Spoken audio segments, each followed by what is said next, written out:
Munificent-class Frigate, one of the fastest and most powerful ships in the fleet of the Banking Clan and the Separatist Armada. Today, we will take a detailed look at the history and design of the ship. On the scroll bar, we get closer to the first chapter. Fasten your seatbelts and subscribe to the channel.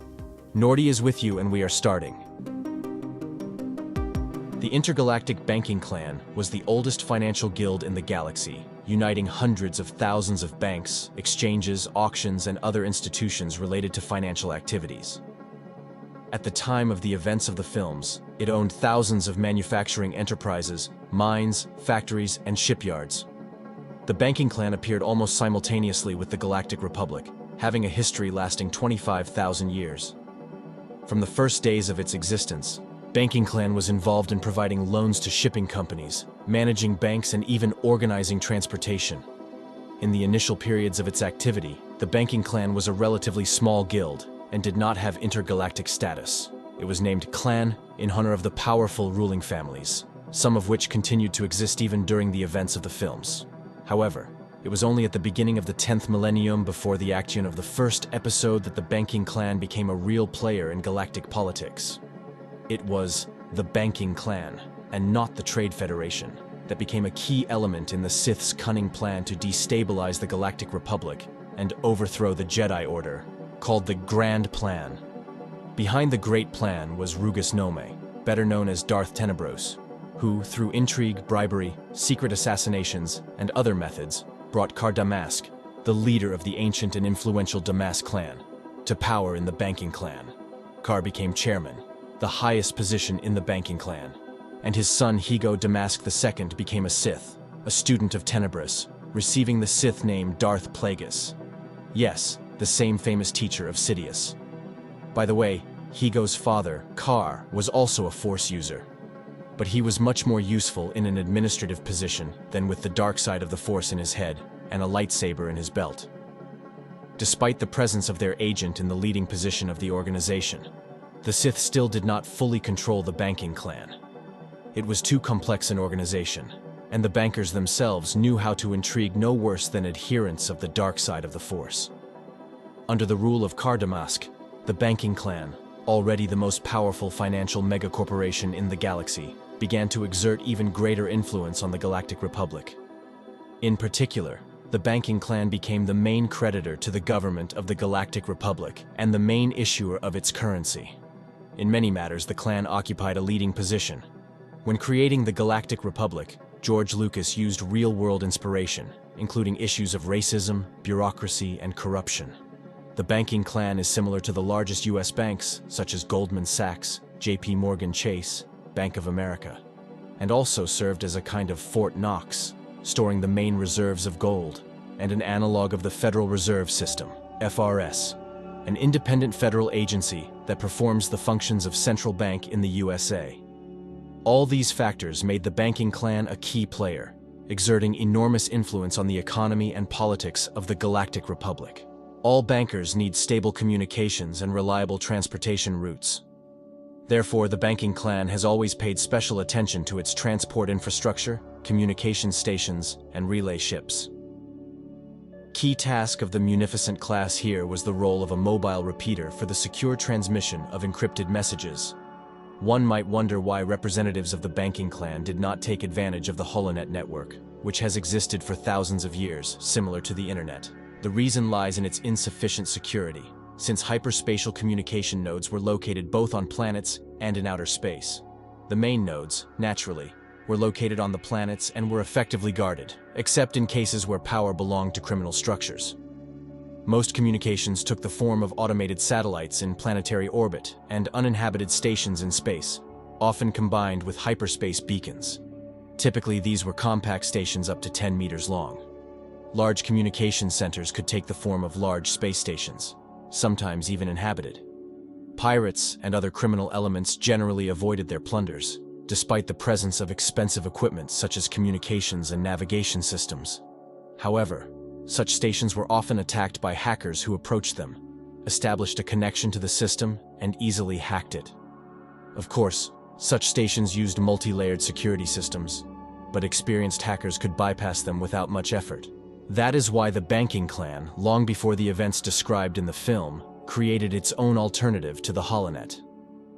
The basis of the bank's information network were bases with powerful transmitters located on the planets. Each of these bases was a practically impregnable fortress, equipped with guards from megacorporation soldiers and, of course, relay ships. To implement this system, the banking clan needed thousands of such ships, and they were at its disposal. The banking clan's fleet of relay ships followed secret routes, ensuring the safety of all banking transactions. Every minute, transactions worth trillions of credits, confidential banking documents, personal customer data, and many other important information streams that could only be cracked by an outstanding hacker were transmitted through encrypted channels. Each relay ship that was part of the communications fleet was equipped with powerful antennas and hyperwave transceivers.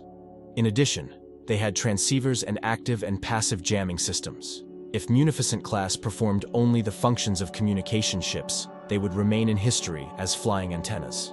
However, they also served as warships and frigates, which allows us to move on to other roles successfully performed by these ships in the theater of space events. As mentioned a few minutes ago, the banking clan was also involved in the transportation of valuable cargo. These cargoes included money in the form of coins or notes, precious metals, crystals, securities, stocks, bonds, and other valuables. Many planetary governments also trusted the banking clan to collect taxes. The frigate's cargo hold could hold as much as 40,000 metric tons of cargo, making it a very capacious ship. It could be said that the Munificent-class ships were the equivalent of cash-in-transit armored cars, possessing powerful protection and impressive weapons. In this context, an analogy also arises with the legendary Spanish galleons of the Silver Fleet of colonial Spain, which transported huge quantities of silver, gold, spices, tobacco, silk, and other valuable goods mined in the colonies or seized from local Indians. As you might guess, for any pirate in a galaxy far, far away, capturing and robbing such a collection galleon became the ultimate dream of his entire life. During the decline of the Republic, there were many pirates in the galaxy of all shapes and sizes. That's why the Munificent-class was heavily armed. Aware of the interest in their ships, the banking clan regularly organized raids on pirates, which benefited the Senate of the Republic. The Republicans did not always have enough forces, ships, and means to fight piracy, and sometimes even lacked the desire. And here a third Munificent-class role appears, the role of a warship. Squadrons of banking frigates destroyed pirate hideouts, and even entire pirate flotillas protected their transport ships, including not only others Munificent-class, but also provided security services to other large cargo ships. Naturally, escort frigates and repeaters represented various modifications of the Munificent-class, but this is not all the duties of our hero in the banking clan. Another important role of the Munificent-class was the role of a collector ship. The banking clan constantly issued loans, and to ensure their return, serious force was required in the form of powerful frigate guns and numerous landing forces. Yes, in the Senate of the Galactic Republic, there was a separate department responsible for issues of finance and lending. However, the Senate as a government agency was slow, inert, and often practically useless. That is why issues related to debts were usually resolved by force. The armed forces of the banking clan were an impressive body called Intergalactic Banking Clan Collections and Security Division. These were collectors armed with artillery, tanks, infantry, and warships. The armed forces of the bankers included not only Munificent-class. The banking clan had its own full-fledged army, including corps, divisions, as well as individual regiments and companies for special purposes. The army was mainly composed of droids of various models from the IG series, ranging from infantry droid to IG-227, a wheeled rocket system. Droids operated under the command of professional officers, most often moons or humans, and there were also elite units consisting of only living soldiers. All these divisions and regiments could, at any time, upon receiving orders from the chairman or council of the banking clan, assemble aboard the Munificent-class frigate and embark on a debt collection campaign. The frigates had special cabins on board that could accommodate up to 850 collectors, armed with blasters, grenades, and equipped with body armor. After the arrival of a squadron of such ships, the scenario developed according to one of two options. Usually, debtors quickly realized that it was better to pay, and warships turned into mobile collection units, removing valuables from the planet. In the case of the second option, a short-term war began, in which the banking clan had a greater chance of winning thanks to its almost limitless military and financial resources. The Republic did not interfere in conflicts between lenders and borrowers due to its policy of non-intervention. Although this policy did not always lead to the desired results, the banking clan still enjoyed the lack of punishment for their actions. Incidents where debtors managed to fight back were rarer than the Camino drought. Only very powerful states, which, as a rule, were not on the list of debtors, such as Kuat or Karelia, could defeat the invasion of a squadron of collectors. The development of the frigate was carried out by one of the largest and most successful shipbuilding companies of that time, Hirsch Kessel Drive Incorporation. This company was a subsidiary of the Trade Federation. The Design Bureau of Kessel presented the Galaxy with many exciting designs for combat and transport ships. In particular, they became known as the creators of most of the ships used by the Separatists, such as the LH-3210 Luckerhulk-class container ships, on the basis of which battleships and aircraft carriers were developed, as well as the Munificent-class light destroyer. Munificent-class were developed based on the experience of building and using other frigates and cruisers of the banking clan. However, they had less advanced weapons and protection, and the appearance of these ships remains unknown to us. The exact time for the start of development of Munificent-class has also not been established. What is known is that they appeared several decades before the Clone Wars, perhaps even centuries. It is important to note that after the Ruusan Reformation, a number of nationwide laws were adopted, including limiting the number of fleets of the member states of the Republic. This restriction also affected the private armies of companies and corporations, including the military forces of the banking clan. According to the law, no state, private company, or corporation had the right to own a warship measuring more than 600 meters, while the length of the Munificent class was 825 meters. The law also limited the speed and navigational capabilities of hyperdrives. However, the Munificent class possessed some of the fastest hyperdrives available to capital ships. In hyperspace, these frigates could outrun even many fighters, and their navigation computer was not inferior to research vessels.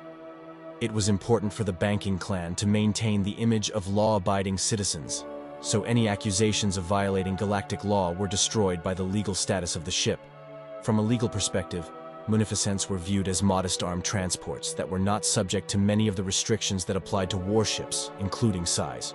For example, transport workers' donuts of the Trade Federation, with a diameter of more than 3 kilometers. However, transport could not be armed with turbolasers, while the Munificent class had from 20 to 50 such weapons. All these circumstances made it easier to prove that the frigate violated the laws of the Republic, which had existed for almost a millennium.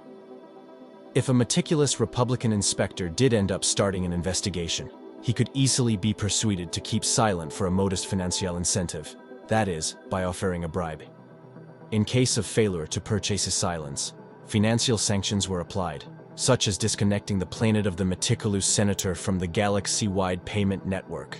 Such moves had serious consequences for the planet, and senators who chose to object to the banking clan found themselves confronted by their angry compatriots on their home planet as the banking system collapsed and the economy descended into chaos.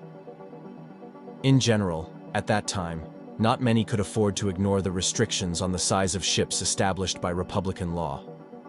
Kuat and Karelia, mentioned above, were also among these exceptions, possessing fleets so powerful that attempts to put pressure on them would have been laughable.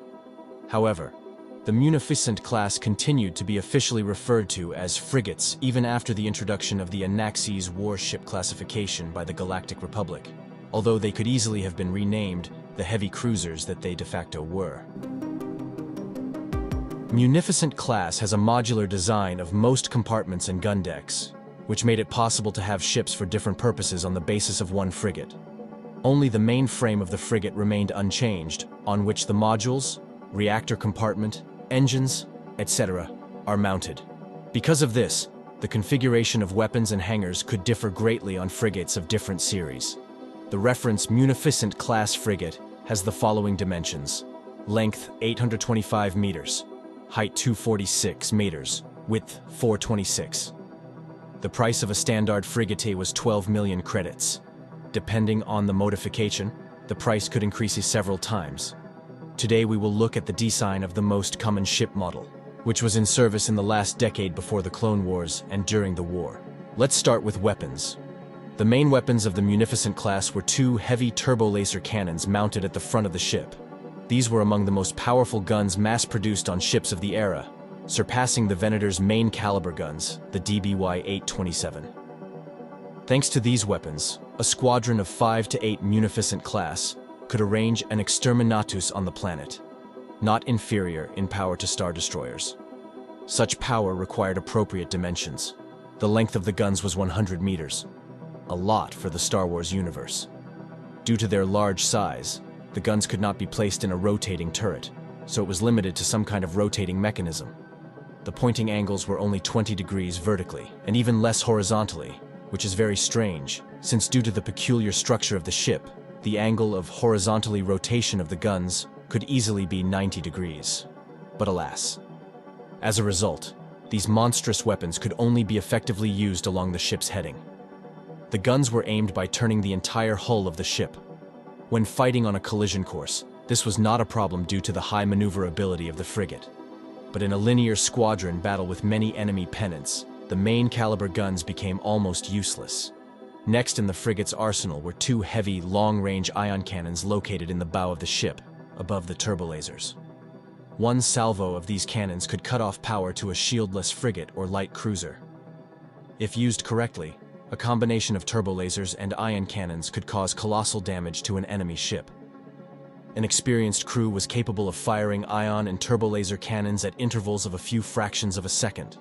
The ion charge weakened and pierced the shield in the place where the laser charge immediately flew, causing damage to the hull and internal compartments of the target. But such sniper shots required a very highly qualified crew, which was extremely rare. Among the disadvantages, ion cannons also had guidance angles and a fire control system. Largely due to its imperfections, a coordinated salvo of ion and turbolaser cannons was difficult to execute. But the 52 medium turbolaser cannons, mounted 2 at a time in 26-gun turrets at the bottom of the ship, had a good guidance system. Their location made it possible to use all the guns when firing along the ship's course, and in the lower hemisphere. First of all, for the orbital bombardment of the borrowing planet. During the Clone Wars, this allowed frigates to be used to provide fire support for troops on the planet's surface. But this arrangement had a drawback. If half of all turbolasers could be used when conducting onboard fire, then in the upper hemisphere only a few towers could fire. However, the ship was not defenseless against attack from above, as it had 20 light turbolaser cannons located on top. Their power was quite low, and did not significantly exceed the power of the main guns of the ARC-170 fighter. But the high rate of fire and excellent guidance system made it possible to effectively deal with enemy aircraft and small corvettes, defending the ship in the upper hemisphere. The frigate's arsenal was complemented by 38 light, rapid-firing anti-aircraft guns scattered along the ship's hull. The ship needed a large amount of light weapons to protect it from pirates and competitors, who often carried out raids using mosquito fleets and ships of classes below the light cruiser. On many Munificent-class light turbolasers were replaced by additional anti-aircraft guns. Depending on the series and modification, the ships could be equipped with 8 torpedo tubes or 8 anti-ship missile launchers. Frigates with 8 12-mass-driver guns were often encountered. Mass-drive artillery fired shells containing shrapnel, which caused enemy torpedoes to detonate prematurely. Also, shells with thousands of damaging elements could be very effective against enemy aircraft, exploding inside the bomber formation and destroying equipment through the force shield. Only a corpuscular shield, which was very rarely installed on fighters and bombers, could protect against shrapnel. To protect the ship from enemy fire, the frigate was equipped with very powerful shields, as for ship of its sizes. In the Starships of the Galaxy Encyclopedia, the power of Munificent-class shields is indicated as 165 units, SR 165. For comparison, the power of Victory-class Star Destroyer shields is 150 units, and Imperial-class shields, about which there was also a large video, have power at 125 units. That is, the shields of battleships are weaker than the shields of a frigate. But let's compare Munificent-class shields with its main opponent, Venator-class Star Destroyer, about which there is a large video on the channel. The Venator's shields have a power of 200 units, 35 more than the frigate, which is not surprising, given the power of the aircraft carrier's reactors. The shield generator was located at the stern, next to the fuel compartments, under reliable armor cover. However, while the frigate's shields were very good, things were not so rosy with the hull armor. In order to simplify the design and reduce the cost, Kessel's engineers adopted the principle of differentiated armor, when some parts of the hull are protected better than others, and some are not covered by armor at all. The cargo compartments were protected by armor, which is very logical, given the role of frigates before the war. Reactors, fuel tanks, and deflector generator. The location of the generator in the stern made it possible to protect it during linear combat. But the engines, captain's bridge, sensor arrays, auxiliary power supply systems, and gun decks were left without serious protection.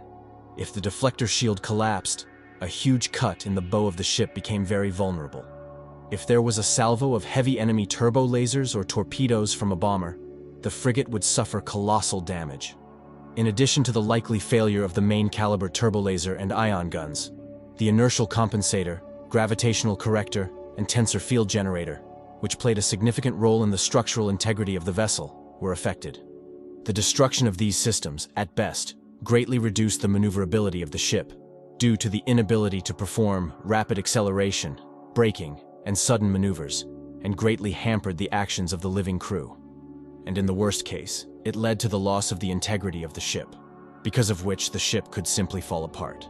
While chasing a frigate, it is quite easy to knock out the engines and hyperdrive, thereby immobilizing the ship. Numerous sensors located in peculiar fins also did not have serious armor. However, a similar situation occurs on most large ships in Star Wars. The survivability of the sensor arrays was facilitated by their location, scattered throughout the ship. From the lower hemisphere, the hull was covered with sufficiently strong armor so as not to be too afraid of entering the atmosphere, and for some time to hold the fire of the Venator turbolasers firing from the bottom up.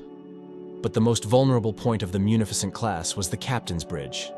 If on the Venator and Imperial classes Star Destroyers, the captain's bridge, although located outside the hull, was quite well armored, then the frigate's superstructure was protected a little better than not at all. With the shields working, this was not a problem, since the shield was projected very close to the ship's hull, which prevented enemy bombers from diving under the shield and firing torpedoes.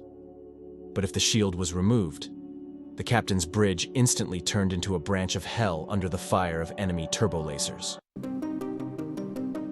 The design of the captain's bridge was slightly different on frigates of different series, but the concept itself remained unchanged. In the real world, the captain's bridge was one of the first places on the ship that would be tried to protect, carrying it deep into the hull under the cover of armor.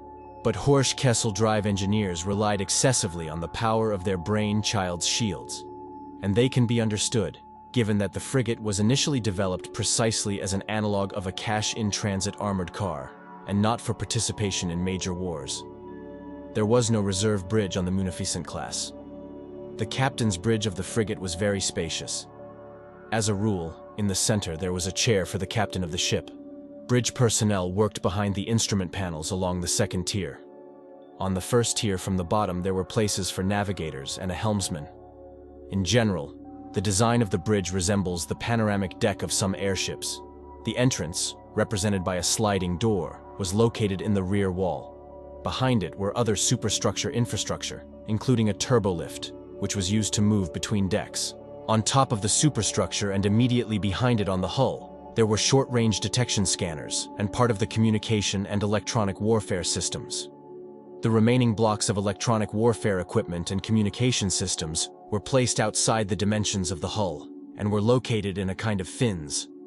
Long-distance hypercommunication antennas were located at the edges of these wings. Electronic warfare systems were a very dangerous and very effective weapon of the frigate. They were very effective at intercepting encrypted messages, including via holonet. The intercepted signals could be deciphered immediately on board the ship. Electronic warfare systems made it possible to jam enemy communications and holonet networks, depriving the enemy of the opportunity to request reinforcements and report an unexpected attack. Directly in battle, clog the sensors of enemy pennants and make it easier for Allied forces to fire. Or rather, this was the case in an ideal situation. In practice, this rarely happened, because clones and career officers of the Republic were good at warfare. All these electronic warfare systems were expensive equipment, but the banking clan, being the richest megacorporation in the galaxy, did not experience difficulties in financing the fleet, and high-quality electronic warfare systems continued to be installed en masse even on ships built during the war. At the early stage of the war, the Separatists actively used information sabotage, luring Republic ships into ambushes, diverting them from important sectors of the front, and introducing chaos into the fleet control system. All this provided the CIS with reliable communications and control over the holonet network, which gave a significant advantage in both traditional and information warfare. The upper fin contained the hyperdrive and the corresponding systems for its operation. The auxiliary hyperdrive was Class 10, main, first class. It was the best hyperdrive for ships during the Clone Wars. Only Venator had such a fast hyperdrive, but due to the multiple required power, it was many times more expensive. The speed of the hyperdrive allowed the frigates to launch daring and unexpected attacks in the enemy's vulnerable places, carry out raids on enemy communications, and quickly escape pursuit. When fully fueled, the frigate's flight range was 150,000 light-years. The diameter of the galaxy far, far away was 120,000 light-years. You can fly around the entire galaxy and drop into a galactic McDonald's. For movement in normal space, the Munificent-class is equipped with 3 propulsion and 4 maneuverable ion engines. The 4 shunting engines were not much inferior to the main engines in power, which provided the ship with phenomenal mobility. The engines quickly picked up and slowed down, making sharp maneuvers, which was necessary for effective guidance of the main caliber guns. All 7 engines accelerated the ship to a maximum acceleration of 2,300 mglt. Thanks to the engines, the frigate could quickly respond to changes in the tactical situation, occupying the most advantageous position in the squadron's formation, chase enemy pennants and, if necessary, retreat from superior enemy forces. The ship was supplied with energy by 2 main reactors. They were located in the middle part of the ship, under the cover of armor. The power of even 1 reactor was enough for the frigate to fully operate. With 2 reactors turned on, Munificent's cannons could fire with enormous destructive power, and the shield generators operated at maximum power. In this operating mode, the reactors consumed a total of 2,300 tons of fuel per second. You can imagine how much energy they gave out. The reactors were powered by liquid, cheap, and highly radioactive fuel. The tanks with it are located in the stern of the ship, above the engines, under the cover of armor, near the main protective field generator. There are also appropriate cooling systems designed to prevent the explosion of fuel tanks. Excess energy produced by the reactors was accumulated in energy cells, batteries. The first block of power cells was located immediately above the reactors, behind the sensor array. The remaining energy cells were located in the cavities of the wings.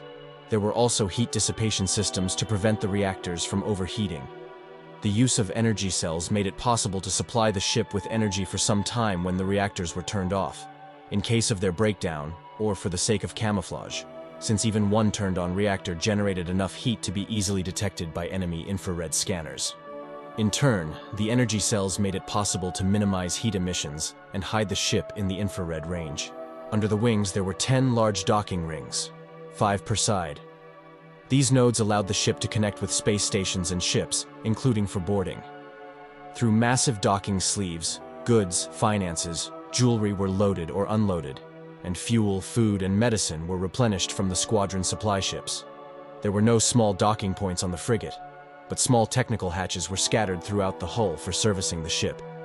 Despite the spacious holds, the frigate did not have large hangars for spacecraft and landing shuttles. The pre-war Munificents usually had small hangars for 12 light fighters and 12 shuttles for transporting troops and transporting cargo.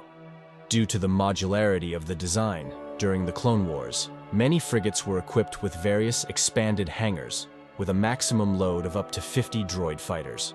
But most often, hangars were installed on frigates that could accommodate 36 droid fighters, 3 squadrons, and several shuttles. On the few Munificent-class landing modifications, the hangars could carry up to 20 landing shuttles. The most common modification of the frigate, the holds had a capacity of 40,000 metric tons. They were located under the docking rings, and in the front part of the ship in front of the reactors, on a dozen decks covered with armor. There, In the bow of the ship, there were cabins for the crew and transported living troops. Depending on the configuration of the compartments, the standard number of troops ranged from 850 to 3,000 soldiers and officers, from among intelligent living beings, and from 10 to 150,000 not very intelligent mechanical soldiers and officers, droids. 150,000 deactivated droids is the maximum number of troops that can be transported. To accommodate such a number of clankers, almost everything, including food, will have to be removed from the frigate's holds. However, food was not always needed, since the landing force and crew could consist entirely of droids. The full-time crew of the Munificent class consisted of 1,100 sailors and officers, plus a number of technicians for the transportable space group. The minimum crew was 200 sailors and officers. For comparison, the minimum crew of the Victory-class Star Destroyer is 1,785 officers and sailors, and the full crew is 5,200. The difference is more than 5 times. The record small number of crew required is due to the high level of automation of all ship systems, which made it possible to control the frigate even by ordinary B-1 droids, under the command of an series officer, droid, or tactical droid. The ability to crew entirely from droids saved space and money on the ship's life support systems. Initially, the requirements for high automation were caused by the banking clan's desire to save on sailors' salaries. But during the Clone Wars, this meant that the CIS never had problems manning frigates for their huge fleet. However, this solution had several disadvantages. Firstly, the small crew was not able to carry out minor repairs to the ship during cruises. They had to drive the frigate to a repair shipyard, which caused the combat cycle of Munificent-class was relatively short. Secondly, in battles, droids often acted in a formulaic manner, not revealing the ship's full potential. Therefore, until the end of the war, there were frigates whose crews were fully or partially staffed by living sentient beings. When the rank and file of the crew consists of droids, and the captain and senior officers are represented by people of different races. For example, at the very end of the war, several frigates with living crews fought in the space phase of the Battle of Kashyyyk. During a conference on Geonosis, the chairman of the banking clan, Sandhill, transferred half of all the frigates the banking clan had to the newly formed fleet of the Confederacy of Independent Systems. In the first months of the war, ships that were not repainted flew under the banners of the CIS fleet, still bearing the emblems of bankers. It is significant that the transfer of thousands of ships did not weaken the communication and defensive capabilities of the banking clan itself. The leadership of the Separatist Alliance was well aware that even thousands of ships would not last long in a war on a galactic scale. Immediately after the Battle of Geonosis, the Trade Federation, Techno-Union and other megacorporations of the Alliance launched plants and factories to full capacity. The pace of construction of frigates was such that by the end of the war, the CIS fleet numbered about 80,000 munificents. This number accounted for about 40–45% of the entire Confederation fleet. With such a colossal construction, low crew requirements played an important role. The entire CIS naval fleet had the following structure. Section is the smallest tactical naval formation of the CIS, consisting of 2 to 4 warships. The units often served as the main raider and small strike groups, carrying out raids and cruising operations on GAR communications.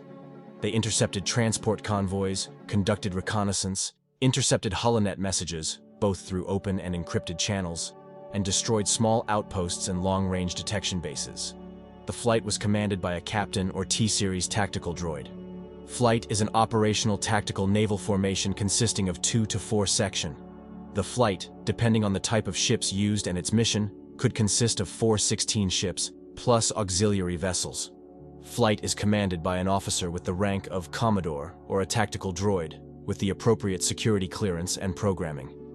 In major battles, flights operated as part of large naval formations. However, at the same time, the flight has enough forces and means to conduct autonomous and semi-autonomous operations. A squadron is a naval formation designed to solve operational combat missions of various profiles. The squadron consists of 3 to 4 flights, and can consist of from 16 to 64 ships, plus up to a dozen auxiliary non-combat ships. A task group is a large naval formation, the size of which made it possible to solve both tactical and strategic tasks.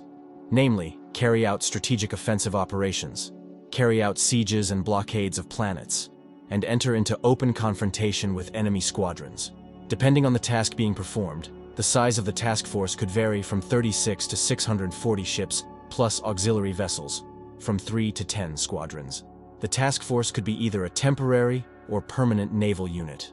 The task group is commanded by a rear admiral. The simultaneous participation of the entire operational group occurred only when carrying out major operations of a defensive or offensive nature. The task force is one of the largest naval formations of the CIS fleet. It consists of 2 task forces of different sizes. An operational formation can include both 2 small, tactical, operational groups, consisting of up to 36 ships, and large operational groups. In the latter case, the number of warships alone in the operational formation could reach 1,280 pennants, plus several hundred auxiliary ships. The command of the task force was exercised by a vice admiral of flesh and blood. Droids were not allowed to command operational units. Fleet is the largest naval formation of the CIS Navy. The fleet consists of 3 operational formations, with a total number of warships ranging from 200 to 4,000. The command of the fleet is exercised by the admiral. In total, the CIS Navy consisted of several hundred fleets, most often operating autonomously. Only once were the Separatists forced to use several fleets in battle at once. This happened in the last days of the war, during the Battle of Coruscant. The CIS did not create military districts, sectoral armies, like the Republican ones.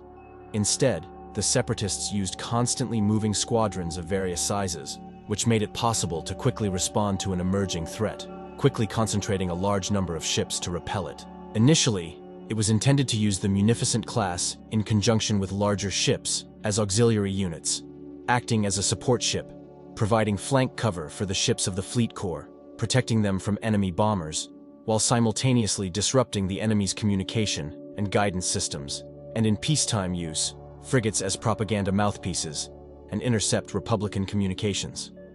While the Munificents handled the role of a flying repeater very well, difficulties arose with direct combat use.